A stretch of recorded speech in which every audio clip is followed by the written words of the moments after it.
Hello everyone, how are you all? I hope you guys are doing well. So guys, welcome back to our channel and start करेंगे अपना आज का session.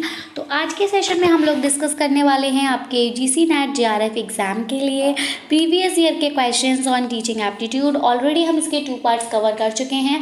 अगर आपने हमारी वो प्रीवियस वीडियोस नहीं देखी तो लिंक आपको डिस्क्रिप्शन बॉक्स में प्रोवाइड कर दिया जाएगा, आप वहाँ से चेक कर सकते हैं। इसके अलावा अगर आपने हमारे चैनल को अभी तक सब्सक्राइब नहीं किया है या फिर आप हमारे चैनल पर नए हैं तो यूजीसी नेट एग्ज़ाम की बेस्ट प्रिपरेशन के लिए चैनल को सब्सक्राइब करें एंड बेल आइकन को प्रेस करना बिल्कुल ना भूलें ताकि हम अपनी जब भी कोई न्यू वीडियो अपलोड के नोटिफिकेशन सबसे पहले आपको मिल सके।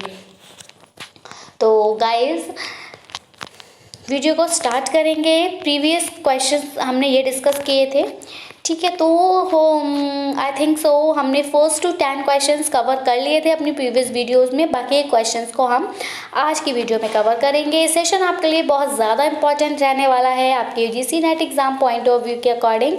तो वीडियो को विदाउट स्किप किए लास्ट तक ज़रूर देखिए ताकि आपसे कोई भी इंपॉर्टेंट क्वेश्चन यहाँ पर मिस ना हो, क्योंकि आप सभी को पता है कि अगर हम बात करें किसी भी कॉम्पिटिटिव एग्ज़ाम की तो हर कॉम्पिटिटिव एग्ज़ाम में जो हमारे प्रीवियस ईयर के क्वेश्चन होते हैं वो एक बहुत ज़्यादा इंपॉर्टेंट रोल प्ले करते हैं आपकी सक्सेस में, ठीक है। जितना ज़्यादा आपको प्रीवियस ईयर के क्वेश्चंस का नॉलेज रहता है उतनी ईजी तरीके से आप क्वेश्चन पेपर को सॉल्व करने में हेल्पफुल रहते हैं।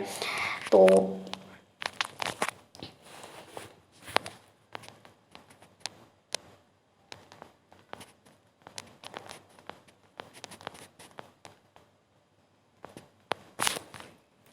यहाँ तक हमने अपनी लास्ट वीडियो में कवर किया था और अब हम स्टार्ट करेंगे क्वेश्चन नंबर 11 के साथ। तो लेट्स गेट स्टार्टेड। तो देखिए यहाँ पर जो पहला क्वेश्चन है आपका, it is which of the following set of statement best represents the nature and objective of teaching and learning. यहाँ पर आपको कुछ स्टेटमेंट्स प्रोवाइडेड है और आपसे पूछा है इनमें से कौन सा सेट है इंफॉर्मेशन का जो कि बेहतर तरीके से टीचिंग के नेचर को और उसके उद्देश्य को दर्शा रहा है, ठीक है। स्टेटमेंट्स हम देखेंगे, teaching is like selling and learning is like buying. Teaching कुछ बेचने की तरह है और लर्निंग कुछ खरीदने की तरह है। अगर आपने मेरे प्रीवियस ईयर के क्वेश्चंस की वीडियोस देखी होंगी तो आप समझ गए होंगे कि ये क्वेश्चन जो है ये आपका क्वेश्चन रिपीटेड है, तो इसलिए मैं इस क्वेश्चन को ज़्यादा एक्सप्लेन नहीं करूँगी, ओके।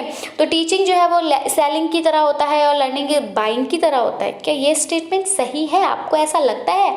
बिल्कुल नहीं, ये स्टेटमेंट बिल्कुल सही नहीं है, क्योंकि हमारी जो शिक्षण है, जो हमारा शिक्षण अधिगम की प्रक्रिया है वो कुछ बेचने या खरीदने जैसा नहीं है। Teaching is a social act while learning is a personal act. बिल्कुल, ये स्टेटमेंट बिल्कुल सही है कि जो सीखना है, जो सिखाना है वो एक सामाजिक कार्य है। टीचर भैया आपको सिखा रहा है तो क्या कर रहा है, वो समाज सेवा कर रहा है ना, स्टूडेंट्स को कैपेबल बना रहा है ना, ऑफ समथिंग। तो ये तो सोशल एक्ट हो गया। बाकी लर्निंग, आपको सीख रहे हो तो सीख तो आप अपने लिए ही रहे हो, तो ये क्या हो गया, पर्सनल एक्ट हो गया। किसी को डॉक्टर बनना है, किसी को टीचर बनना है, किसी को इंजीनियर बनना है, इसी वजह से वो अपनी लर्निंग की प्रोसेस को कंटिन्यू किया हुआ है। तो लर्निंग तो एक पर्सनल एक्ट के अंतर्गत आएगा। नेक्स्ट है आपका, teaching employs learning whereas learning does not employ teaching. यहाँ पर बोला है कि टीचिंग जो है वो तो लर्निंग को एम्प्लाई करती है, लेकिन लर्निंग हम ही नहीं कह सकते कि टीचिंग को एम्प्लाई करें। मतलब वही कि आपको सीखो तो ज़रूरी नहीं, मतलब अगर शिक्षण हो रहा है, अगर आपको कुछ सिखाया जा रहा है तो लर्निंग होगी, लेकिन ये ज़रूरी नहीं है कि आपने कुछ सीख लिया तो उसके लिए आपको टीचिंग ही दी गई हो। तो हमने बताया काफ़ी चीज़ें हम लोगों में कुछ अक्वायर्ड ट्रेड्स भी होते हैं, यानी कुछ अर्जित गुण भी हमारे अंदर होते हैं, तो उनको हमें कोई सीखने की ज़रूरत नहीं होती। तो यहाँ वही बोला है कि learning does not employ teaching, learning teaching को अप्लाई नहीं करता।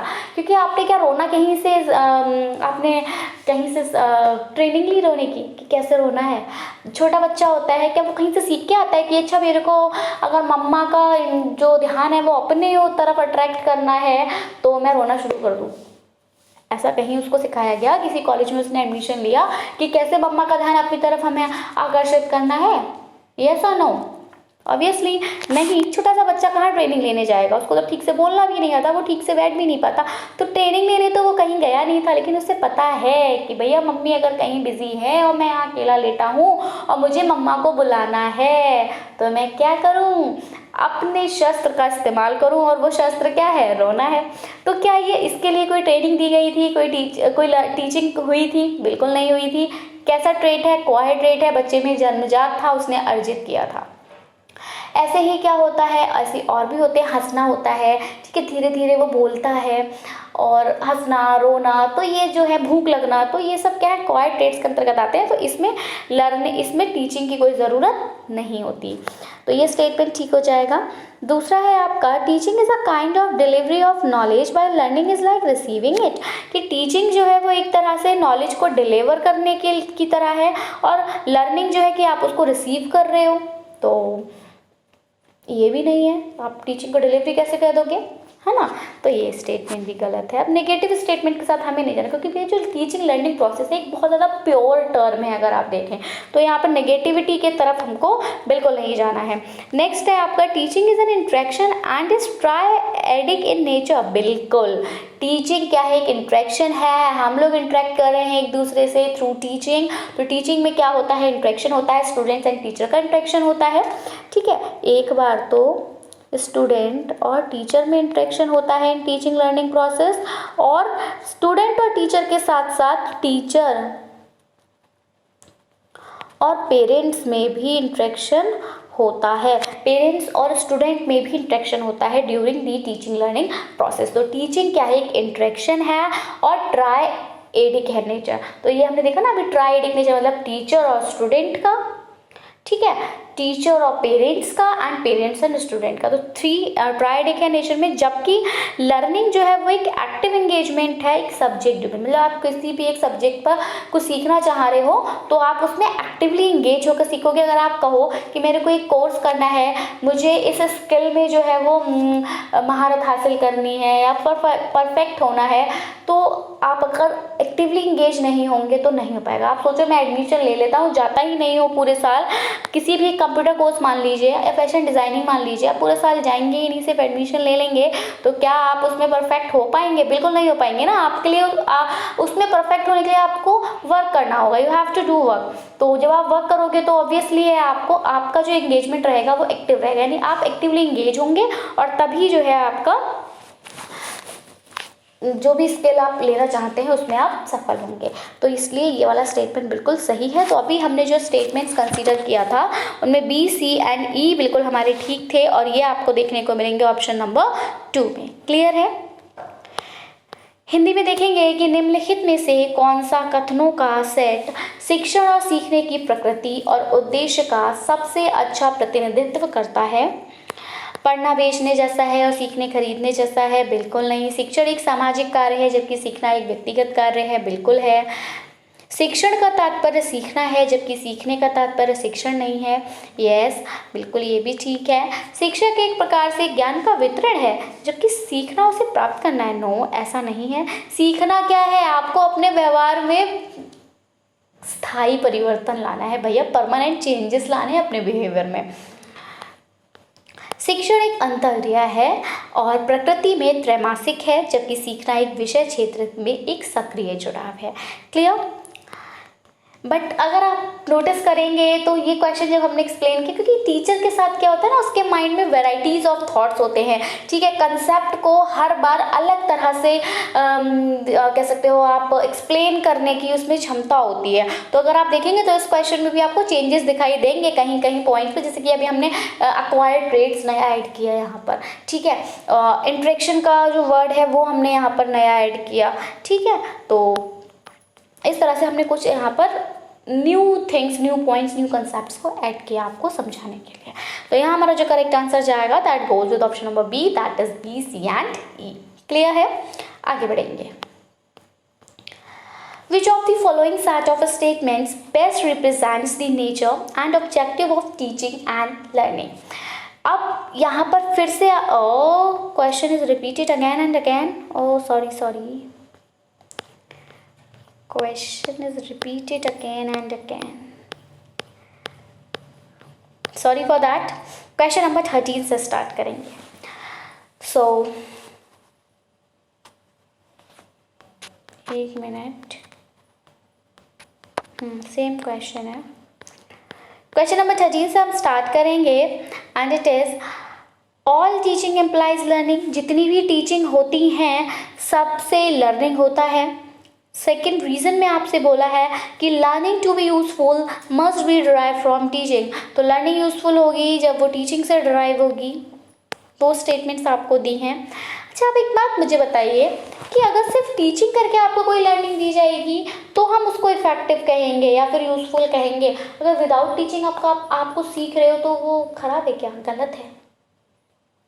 अच्छा, आप मुझे बताइए, मम्मा ने आपको बताया था बेटा राइट हैंड से खाना खाना है, तो राइट हैंड से खाना खिलाने के लिए उन्होंने कोई क्लासेस ली थी? आप मम्मा की क्लास लेने जाया करते थे, आपका टाइमिंग फिक्स था, वो 2 आवर्स की क्लास लेनी है, 1 आवर की क्लास लेनी है? नहीं ना, मम्मा ने आपको बस सिखाया बेटा take the spoon like that and eat the food like that, और आपने वो कंटिन्यू कर दिया, ठीक है। और नहीं, कभी क्या करा, मम्मा ने सिखाया भी नहीं आपको, आपने क्या किया, इमिटेट किया। आपने देखा, आपने आसपास की जो लोग खाना खा रहे हैं वो स्पून से फीड कर रहे हैं, मतलब स्पून से इस टाइप से खा रहे हैं, आप उनको इमिटेट कर रहे थे, आप उनको देख रहे थे काफ़ी टाइम से। अब आपने क्या किया, उसको सीख लिया। और आपने क्या, तो उसके लिए क्या, वो जो सामने वाला खाना खा रहा था वो इस मोटिव के साथ खाना खा रहा था कि आप उसको खाना खाते देखकर खाना खाना सीख जाएंगे? नहीं ना, वो तो खाना इसलिए खा रहा था क्योंकि उसको भूख लग रही थी, ठीक है। तो ये वाला जो रीज़न यहाँ पर दिया जा रहा है ये तो मुझे बिल्कुल वैलिड नहीं लग रहा। अगर आप लॉजिकली कंसेप्ट के अकॉर्डिंग देखेंगे कि सिर्फ ये कह देना कि लर्निंग तभी यूज़फुल है अगर वो टीचिंग से आई है, क्यों, खाना खाना अगर आपको नहीं आता, खाना खाना आपको आ गया तो ये यूज़फुल नहीं है क्या? अगर सोचो, अगर आपको खाना खाना आता ही नहीं तो फिर कैसे पेट भरते और कैसे सर्वाइव करते, है ना? तो हम ये वाला स्टेटमेंट जो है वो बिल्कुल आपका इनकरेक्ट है।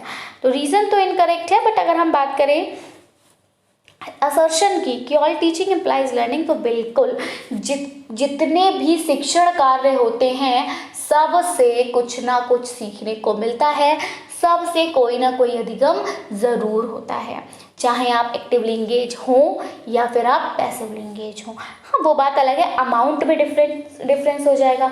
अगर आप एक्टिवली इंगेज हैं तो हो सकता है होपफुली आप 100% कंसेप्ट में से 80% कंसेप्ट को एक्वायर कर लें, 85 कर लें, 95 कर लें, depends on your capability. But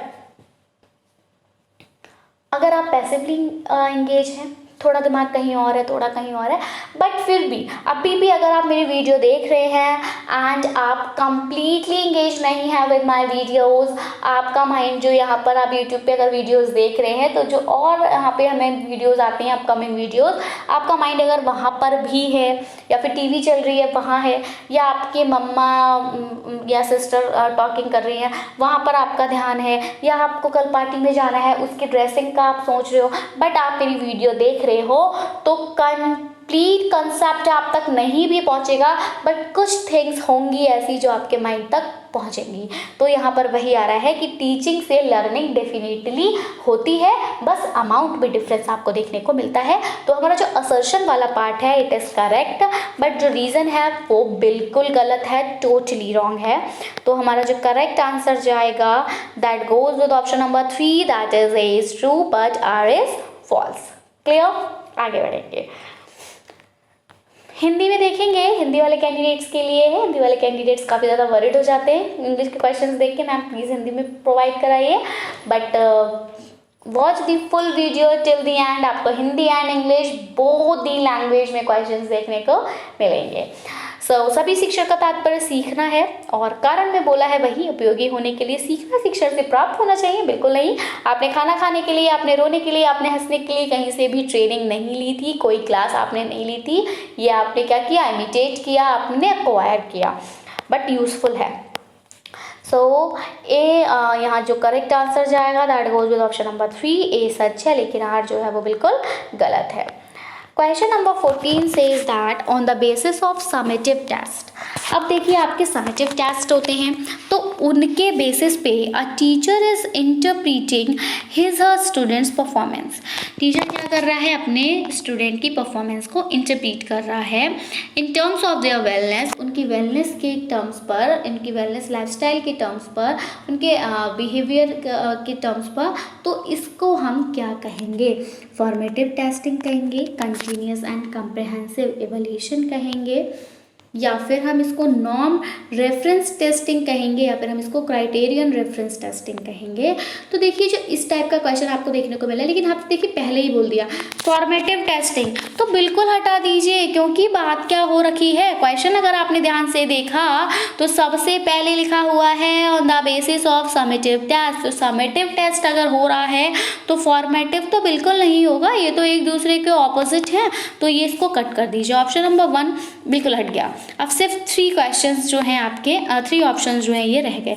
अब देखिए नॉर्म रेफरेंस टेस्टिंग, तो यहाँ पर कोई नॉर्म नहीं है, ठीक है, कोई भी नॉर्म नहीं देखने को मिल रहा, इसलिए इसको भी हटाइए। Continuous and comprehensive evolution, continuous and comprehensive evolution का अगर आप देखेंगे तो यहाँ आप फॉर्मेटिव भी देखेंगे प्लस आप समेटिव भी देखेंगे। CCE फॉर्मेटिव समेटिव दोनों से मिलकर बना है, सिर्फ समेटिव की बात हो रही है, इसलिए ये भी नहीं होगा। और फिर कौन सा आंसर बच रहा है आपका, none other than criterion reference testing, क्योंकि यहाँ पर एक क्राइटेरिया सेट किया गया है। क्राइटेरिया क्या है कि समेटिव असेसमेंट की बेसिस पर ही आप टीचर जो है वो डेटा को इंटरप्रीट कर रहा है, और यहाँ पे क्राइटेरिया दिया है कि किस किस चीज को ध्यान में रखते हुए इंटरप्रीट कर रहा है परफॉर्मेंस को, तो वेलनेस देख रहा है, लाइफस्टाइल एविडेंट देख रहा है बिहेवियर में, तो क्राइटेरिया सेट है, इसलिए जो आंसर जाएगा goes with option number 4 that is criterion reference testing. I hope आपको आंसर क्लियर हुआ होगा। योगात्मक परीक्षणों के आधार पर एक शिक्षक अपने छात्रों के प्रदर्शन की व्याख्या उनके व्यवहार में स्पष्ट कल्याण जीवन शैली के संदर्भ में कर रहा है, इसे कहा जाएगा रचनात्मक परीक्षण, सतत एवं व्यापक मूल्यांकन, मानक संदर्भित परीक्षण, मानदंड संदर्भित परीक्षण। तो यहाँ हमारा ये क्या है, यहाँ पे मानदंड आपको प्रोवाइडेड है, सो ऑप्शन नंबर 4 यहाँ पर करेक्ट हो जाएगा। आगे देखेंगे question number 15 and this question says that which one of the following is a की बिहेवियर इन इफेक्टिव टीचिंग। अगर हम एक बेहतर शिक्षक की बात करें, एक इफेक्टिव टीचिंग की बात करें, तो यहाँ पर जो आपको ऑप्शंस प्रोवाइडेड हैं इनमें से किसको आप बहुत ज़्यादा मतलब की बिहेवियर मानोगे, एक कुंजी मानोगे कि हाँ सफलता की कुंजी तो यही है भैया, किस टर्म में, इफेक्टिव टीचिंग की टर्म में। तो देखो सबसे पहला जो है वो है आपका using student ideas and contribution. बिल्कुल अगर आपसे पूछा जाए कि इफेक्टिव टीचिंग में क्या क्या की बिहेवियर होगा, तो ध्यान से देखेंगे using students ideas and contribution. बिल्कुल अच्छी बात है, एक पॉजिटिव पॉइंट है कि आप जब टीचिंग कर रहे हों तो आप स्टूडेंट के आइडियाज़ को, उनके कंट्रीब्यूशन को यूज़ करें। लेकिन अब एक बात आप मुझे बताइए, ये वाली बात बिल्कुल ठीक है, बट थोड़ा सा लॉजिक यूज़ करिए और मुझे बताइए कि स्टूडेंट ने अगर किसी भी कंसेप्ट के रिगार्डिंग कोई आइडिया दिया, आप मुझे बताइए कि आप 100% श्योर हैं कि उस स्टूडेंट ने बिल्कुल करेक्ट आइडिया ही दिया होगा? नहीं, गलत भी दे सकता है ना, तो हम उसको यूज़ करेंगे तो कहीं ना कहीं हमें जो हमारा रिजल्ट है उस पर थोड़ा बहुत इफेक्ट तो पड़ेगा, हमारी टीचिंग पे थोड़ा सा इफेक्ट पड़ेगा, तो इसलिए हम इसको की पॉइंट नहीं मान सकते। ठीक, नेक्स्ट है आपका स्ट्रक्चरिंग। अगर आप कुछ स्ट्रक्चर ड्रॉ कर रहे हो, कुछ कह सकते हो कि रचनात्मक कर रहे हो, तो ठीक है, रचनात्मक is a good thing, structuring is a good thing, but हम अगर बाकी ऑप्शंस देखेंगे, जैसे क्वेश्चनिंग हो गया, तो questioning is also a good thing, but जो हमें ये वाला ऑप्शन दिख रहा है दैट इज़ इंस्ट्रक्शनल वैरायटी, हमें लग रहा है कि ये ऑप्शन जो है वो इन चारों ऑप्शंस को बीट कर रहा है। आप भी ध्यान से देखिएगा। हाउ, देखिए इंस्ट्रक्शनल वैरायटी में क्या होगा कि आप जो इंस्ट्रक्शंस दे रहे हो उसमें आप क्या कर रहे हो, आप मेथड्स यूज़ कर रहे हो कि आप या तो प्रोजेक्ट मेथड के थ्रू आप कोई भी आप अपना कंसेप्ट को डिलीवर करा रहे हो, आप लेक्चर मेथड का यूज़ कर रहे हो, आप स्टोरी टेलिंग मेथड का यूज़ कर रहे हो, थ्रू स्टोरी टेलिंग आप कंसेप्ट क्लियर कर रहे हो। जैसे मान लीजिए कोई भी मॉरल आपको स्टूडेंट तक पहुँचाना है, तो उसके लिए आप एक स्टोरी उनको सुना रहे हो, तो वो क्या होगा, बेहतर तरीके से उस मॉरल तक पहुँचेंगे। आपको उनको स्टोरी याद कराना, आपका मोटिव नहीं था कि वो स्टोरी याद करके शाम को अपने जो भी उनके यंगर ब्रदर सिस्टर्स हैं उनको सुनाए, नहीं, आपका मोटिव था कि वो जो मॉरल आप पढ़ाना चाह रहे हो वो मॉरल उनको बोरिंग ना लगे, थोड़ा सा इंटरेस्टिंग होकर वो स्टोरी सुने और उस मॉरल, उस कंसेप्ट तक जो है वो बेहतर तरीके से पहुँच पाए, उस कंसेप्ट को अक्वायर कर पाए। ठीक है, तो इस तरह से जो इंस्ट्रक्शंस आप प्रोवाइड करते हो उसमें आप वेराइटी लाइए, उसमें आप डिफरेंट मेथड्स का यूज़ कीजिए। आप फील्ड ट्रिप पर लेकर जाइए। तो इस तरह से आप क्या करेंगे, टीचिंग को इफेक्टिव बना सकते हैं। तो यहाँ हमारा जो करेक्ट आंसर जाएगा, बाकी सारे स्टेटमेंट सही हैं, बट ये जो थर्ड स्टेटमेंट है ये ज़्यादा अप्रोप्रिएट है। कभी कभी आपको इस टाइप के क्वेश्चंस भी देखने को मिलेंगे कि आपको 4 स्टेटमेंट्स प्रोवाइडेड होंगे and all are equally important. अगर आप पढ़ेंगे तो आपको सब एक जैसे इंपॉर्टेंट लगेंगे, और एग्जाम टाइम में ऐसा बहुत देखने को मिलता है।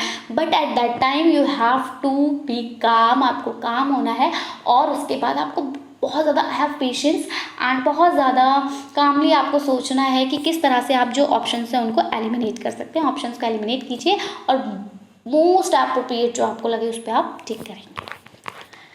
नेक्स्ट, प्रभावी शिक्षण में निम्नलिखित में से कौन सा एक प्रमुख व्यवहार है? तो छात्रों के विचारों और योगदान का उपयोग करना।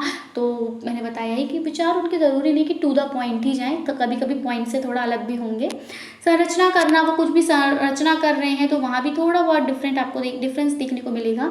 निर्देशात्मक विविधता, बिल्कुल आप जो निर्देश दे रहे हैं उसमें आप वेराइटीज़ लाइए, तो आप देखेंगे डेफिनेटली आपकी टीचिंग इफेक्टिव होगी। सो ऑप्शन नंबर 3 यहाँ पर सही हो जाएगा। प्रश्न करना is a good thing, but क्या आप क्या ज़रूरी है कि स्टूडेंट उत्तर दे ही रहा है ना? तो प्रश्न करना is a good thing, but student की तरफ से उत्तर आएगा तभी तो हम अपने शिक्षण को, अपनी टीचिंग को इफेक्टिव मानेंगे, बेहतर मानेंगे।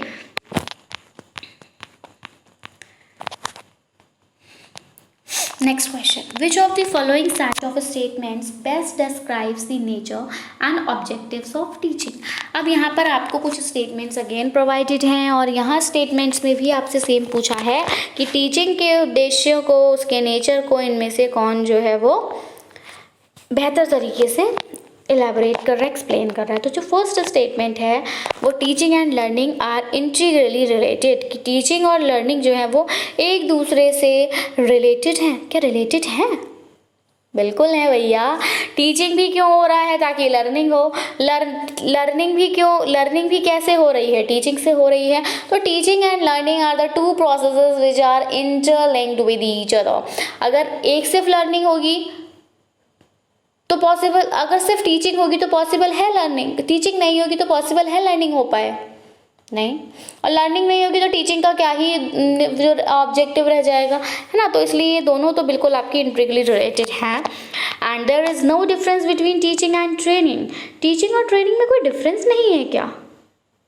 बिल्कुल है भैया, क्यों नहीं होगा? टीचिंग क्या है? टीचिंग में हम आपको समझा रहे हैं, आप तक कंसेप्ट को पहुंचा रहे हैं, कंसेप्ट को एक्सप्लेन कर रहे हैं। But in training you have to do by yourself. आपने जो भी कुछ सीखा है उसको आप क्या कर रहे हो? प्रैक्टिकली आप उसको प्रैक्टिकली आप उस पर वर्क कर रहे हो। ठीक है, तो ट्रेनिंग और टीचिंग दोनों में बिल्कुल डिफरेंस है। टीचिंग में आपको सामने वाला पढ़ा रहा है, समझा रहा है, कंसेप्ट आप तक पहुंचा रहा है, लेकिन इस ट्रेनिंग में आप खुद से कर रहे हैं जो आपने सीखा है। Concern of all teaching is to ensure some kind of transformation in students. ये स्टेटमेंट गलत हो जाएगा, बी वाला। ठीक है, Concern of all teaching is to ensure some kind of transformation in students, कि जो टीचिंग है, जो शिक्षण है, उसका उद्देश्य ये है कि स्टूडेंट में कुछ तरह का बदलाव लेकर आया जाए।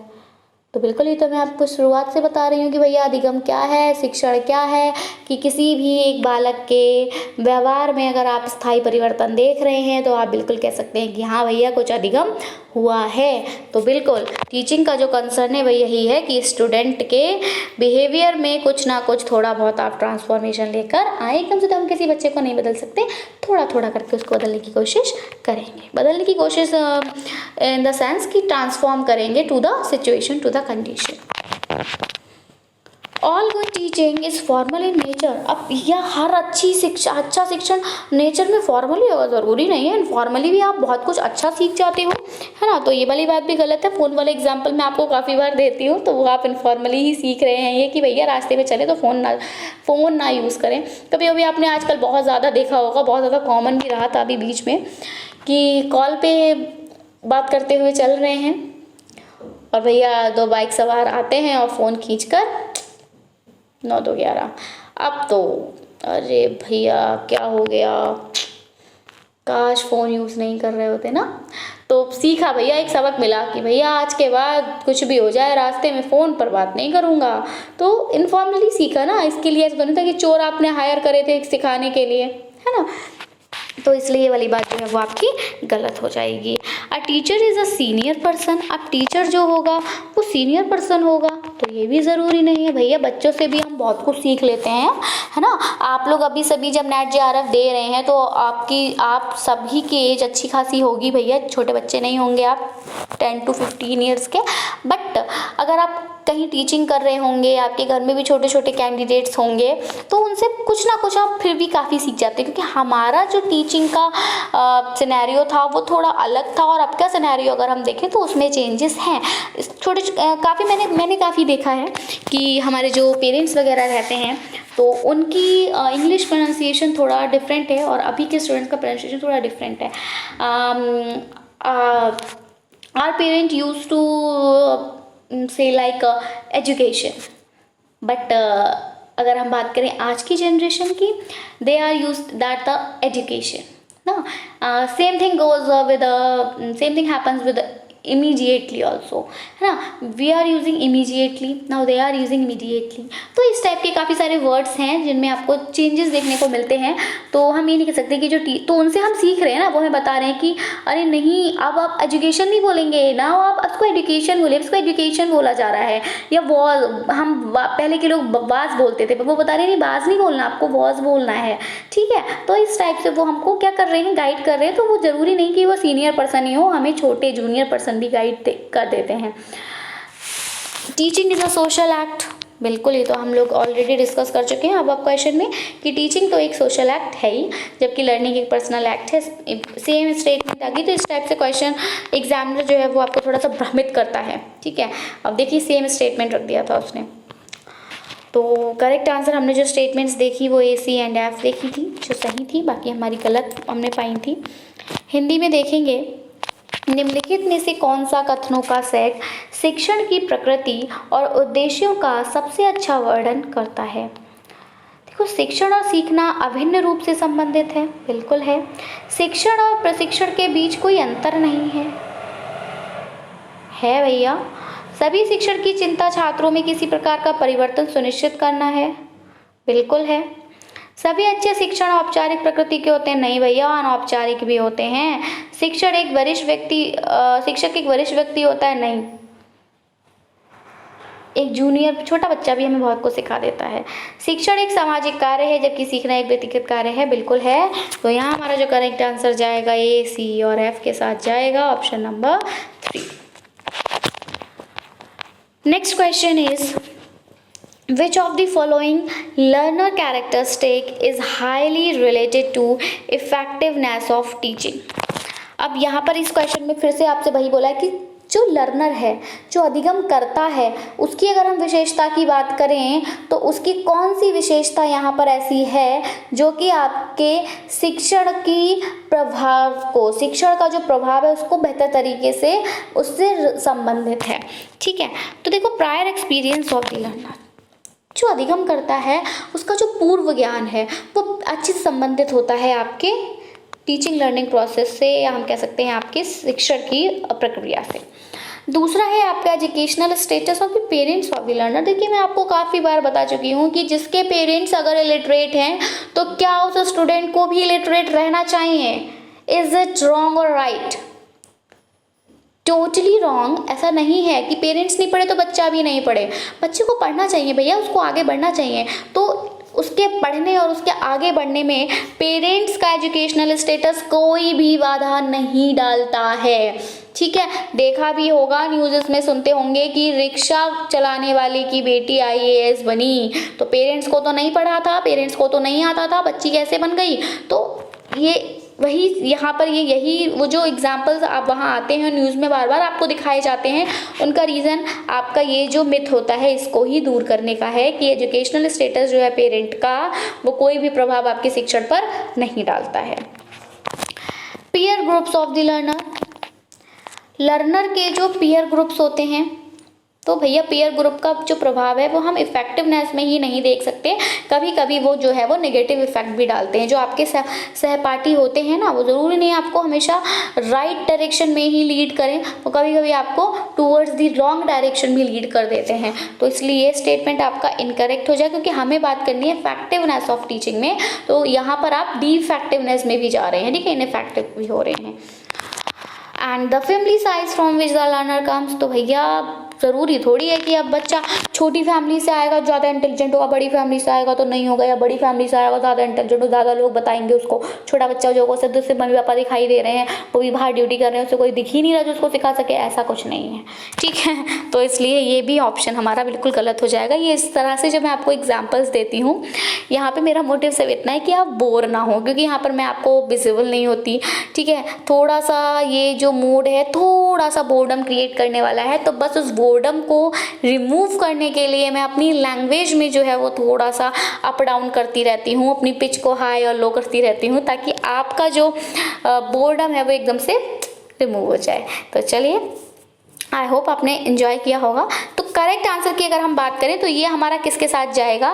करेक्ट आंसर हमारा जाएगा prior experience of the learner. अगर जो अधिगम करता है उसका अपना पहला खुद का कोई पूर्व ज्ञान है, उससे अगर आप रिलेट करके शिक्षण करेंगे तो शिक्षण आप देखेंगे डेफिनेटली जो है वो इफेक्टिव होगा। मैं काफ़ी बार बता चुकी हूँ कि अगर आप बच्चे को कोई भी बटरफ्लाई का मतलब बटरफ्लाई साइकिल पढ़ाने जा रहे हो तो पहले उससे पूछ लीजिए कि आपने तितलियाँ देखी हैं। बिल्कुल बताएगा हाँ मैम देखी हैं। गार्डन में कहाँ थी? गार्डन में उड़ रही थी। कहाँ दिखी थी? फ्लावर पे बैठी थी। किस कलर की थी? डिफरेंट कलर्स बच्चे बताएंगे। तो वो तितली के बारे में पहले क्या क्या जानते हैं आप वो जान लीजिए, फिर आप अपना कंटिन्यू करिए आगे का, ठीक है। निम्नलिखित में से कौन सी शिक्षार्थी विशेषताएं शिक्षण की प्रभावशीलता से अत्यधिक संबंधित हैं? तो इसमें आएगा शिक्षार्थी का पूर्व अनुभव, शिक्षार्थी के माता पिता की शैक्षिक स्थिति। तो करेक्ट आंसर जो हमारा जाएगा वो शिक्षार्थी का पूर्व अनुभव के साथ जाएगा। स्टूडेंट्स, हिंदी वाला क्वेश्चन आपके देखने के लिए है, बाकी मैं जो एक्सप्लेनेशन प्रोवाइड कर रही हूँ वो आपका हिंदी में ही है, okay. Next, from the list of evolution procedures given below, identify those which will be called formative evolution and indicate your answer by choosing from the code. तो देखिए यहाँ पर आपको कुछ लिस्ट दी हुई है इवोल्यूशन प्रोसीजर की, आपको उनमें से फॉर्मेटिव इवोल्यूशन को आइडेंटिफाई करना है और अपने आंसर्स को जो है वो कोड से सिलेक्ट करना है। तो देखिए, teacher awards grades to students after having transacted the course work. आपका कोर्स वर्क कंप्लीट होने के बाद इस टीचर जो है वो ग्रेड प्रोवाइड कर रहा है, क्या ये फॉर्मेटिव असेसमेंट के अंतर्गत आएगा? नहीं। कोर्स वर्क यानी जो आपका कोर्स था, मान लीजिए आपका 1 ईयर का कोर्स था, 2 ईयर का कोर्स था, उसके बाद अगर आपको ग्रेड्स मिल रहे हैं तो ये फॉर्मेटिव में नहीं है। फॉर्मेटिव तो आपके ड्यूरिंग दी कोर्स चलता है, आप कंप्लीटिंग दी कोर्स नहीं होता, ठीक है। During interaction with the students in the classroom and the teacher provides corrective feedback. ध्यान से देखेंगे, ड्यूरिंग इंट्रैक्शन यानी इंट्रैक्शन हो रहा है बच्चे के साथ। बिल्कुल, जब बच्चे के साथ इंट्रैक्शन हो रहा है क्लासरूम में, तब अगर टीचर कोई भी करेक्टिव फीडबैक प्रोवाइड कर रहा है तो वो आपका फॉर्मेटिव इवोल्यूशन के अंतर्गत आएगा। The teacher gives marks to students on a unit test.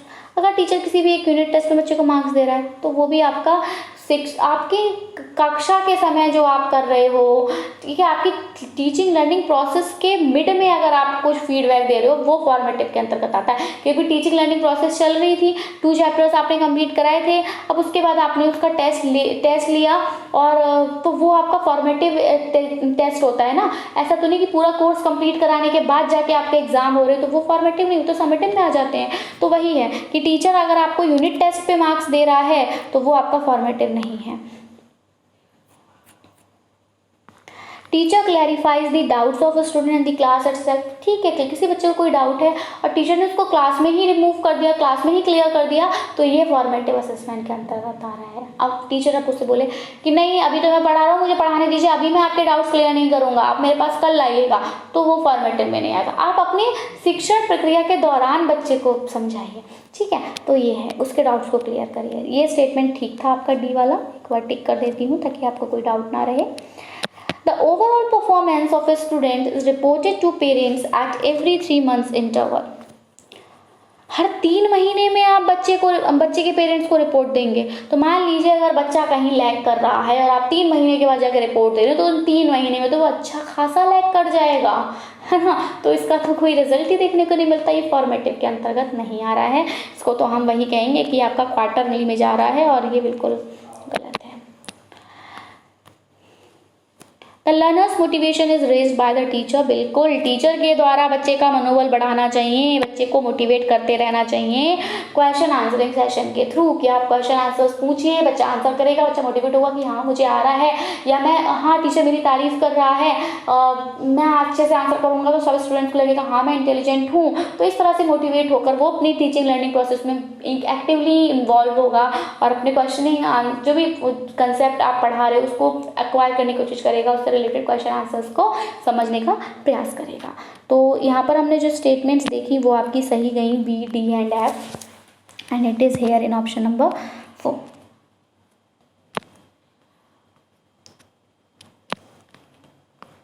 नीचे दी गई मूल्यांकन प्रक्रियाओं की सूची में उन प्रक्रियाओं की पहचान करें जिन्हें रचनात्मक मूल्यांकन कहा जाएगा। कोट से चुनकर आपको अपना उत्तर बताना है।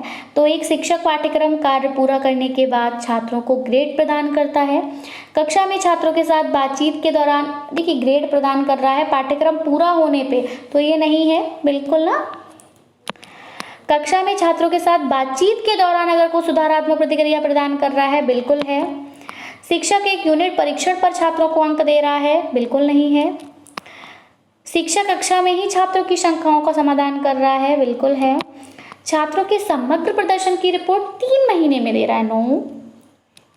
शिक्षक द्वारा प्रश्नोत्तर सत्र के माध्यम से शिक्षार्थी की प्रेरणा को बढ़ाया जाता है, बिल्कुल। तो option number 4 is the correct answer for this question and this is the last question of our session. तो ये देखेंगे और फिर हमारा सेशन ही कंप्लीट होगा।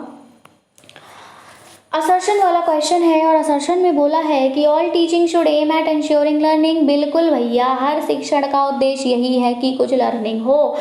टीचर आपको क्लास में पढ़ाने आता है, वो ये इसलिए नहीं आता कि बस मुझे बस बोलना है और चले जाना है, इसीलिए आता है कि भैया आपको सीखें, आपको समझें। मैं भी यहाँ पे इतनी देर से जो बकवक किए जा रही हूँ, तो मेरा भी जो कह सकते हो ऑब्जेक्टिव है वो यही है कि आप सभी सीखें और आप सभी नेट को क्वालिफाई करें, ठीक है। तो टीचिंग का जो एम होता है, उद्देश्य होता है, बिल्कुल लर्निंग को इंश्योर करना ही होता है।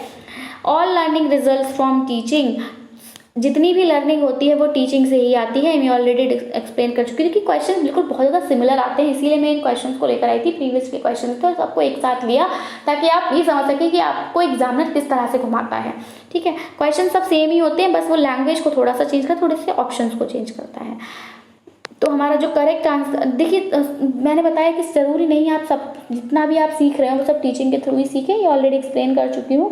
तो हमारा जो करेक्ट आंसर जाएगा वो ऑप्शन नंबर 3 के साथ जाएगा कि ए वाली बात तो सही है लेकिन आर वाली बात जो है वो गलत है। सभी शिक्षण का लक्ष्य सीखना सुनिश्चित करना होना चाहिए और कारण में बोला है कि सभी शिक्षण से उत्पन्न होते हैं। और यहाँ हमारा जो सही है कि ए तो सच है लेकिन आर गलत है। सो that's it from my side. I hope आपने सेशन को एंजॉय किया होगा। वीडियो पसंद आया हो तो प्लीज़ इसको लाइक करें, अपने फ्रेंड्स में शेयर करें ताकि उनको भी इसका बेनिफिट मिल सके। बाकी अगर आपकी कोई भी क्वेरी है तो आप हमसे कमेंट सेक्शन में पूछ सकते हैं और आप अपने सजेशंस भी हमें कमेंट सेक्शन में ज़रूर दें कि हमें अभी काफ़ी टाइम हो गया, अभी तो डेली के कमेंट्स आते थे कि मैम ऐसा कराइए वैसा कराइए, बट मैं देख रही हूँ काफ़ी समय से कोई सजेशन नहीं आया। तो या तो ये है कि आप थोड़ा सा डिमोटिवेट हो गए हैं अपने डायरेक्शन से या फिर अपने गोल से कि हमें नेट क्वालिफाई करना ही है, और या कोई और भी रीज़न हो सकता है, चलिए वो कोई बात नहीं। But please give your suggestions कि आप क्या पढ़ना चाहते हैं, कि कभी कभी हम अपने अकॉर्डिंग चल रहे हैं बट आप का हमें नहीं पता चल रहा ना कि आप कहाँ लैग कर रहे हैं। तो आप हमें सजेशन दीजिए कि हमें क्या आपको पढ़ाना चाहिए या फिर आप हमसे क्या पढ़ना चाहते हो। बाकी अगर आपको समझाने में जो भी हम आपको वीडियो प्रोवाइड कर रहे हैं वहाँ आपको कहीं भी कोई डाउट है तो वो हमसे ज़रूर पूछें, हम उसको क्लियर करेंगे। So that's it from my side. मिलेंगे हम अपनी एक नई वीडियो के साथ। Till then take care and bye bye. Thanks for watching, thanks have a nice day. And video पसंद आए तो ज़रूर से लाइक करें और फ्रेंड्स में शेयर भी कर दें।